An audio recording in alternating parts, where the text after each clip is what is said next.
what are some ways that we can treat them? The most prolific and robust literature base is with cognitive and behavioral therapy.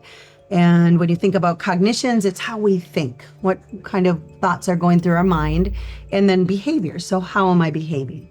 And cognitive behavioral therapy, you've done a great job of talking about the rumination. So it's getting in the way of that.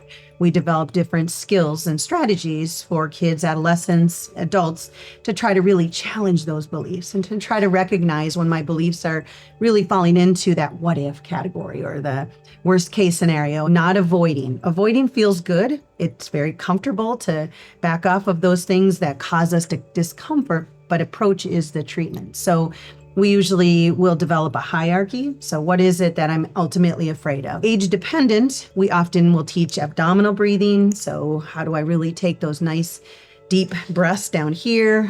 For younger kids, we have them blow out the candle. So how do I blow out the candle? Learn how to breathe differently, which is a really important skill for anxiety disorders.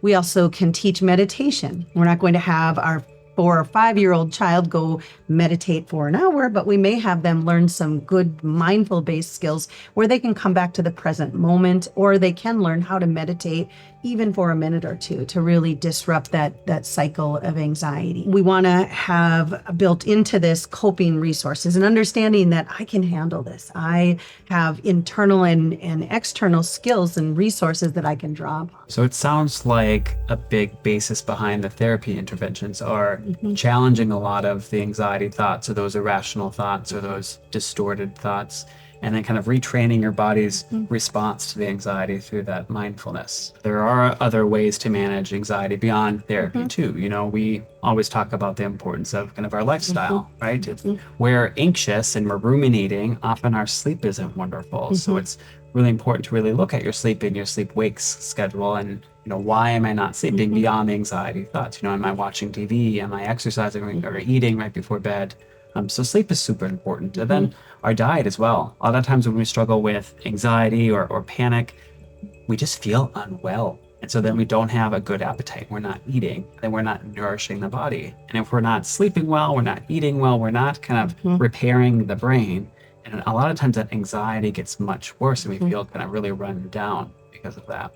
There are medications that can be helpful for anxiety as well, even in children. And so that's why it's so important if you're feeling as if your child has anxiety that's really impacting functionality and needs treatment, to seek treatment so they can talk about, you know, is therapy best for me? Is a combination of therapy and medications best for me?